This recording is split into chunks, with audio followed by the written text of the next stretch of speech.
What role can nurses play when there's a natural disaster?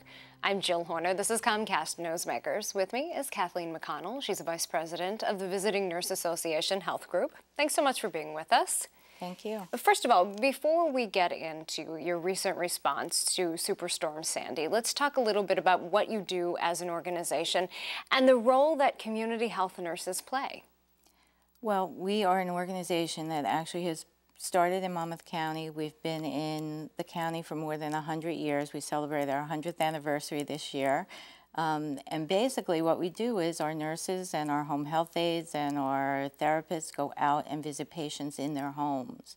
And they help them over a whole continuum of care to get them well and to get them back to their normal activities. And you work to provide a wide variety of services. We do. In addition to our community presence, we also have federally qualified health centers. We also have grants where we do other programs within the county that are wide-reaching. When we talk about a population that is homebound, how do you work with this population? How do you work with clients in light of a natural disaster like Hurricane Sandy when there's something like a mandatory evacuation order and these individuals do have to leave their homes? One of the things when we admit a patient to service, we actually go over a plan with them in case there is an emergency. It's something we give out to all our patients, and we go over that with them. If we know there's going to be a particular storm or snowstorm or anything, then we go over with the person their individual plan. Like if they can evacuate to a family member, what would they do in terms of an emergency? What things would they take with them? You know, it's important for them to take their medications, some of their insurance information just in case they need anything. It's also important if they're really homebound and they may have oxygen or they may be on a ventilator, that they actually register within the county with their local OEM, and they'll help them to evacuate.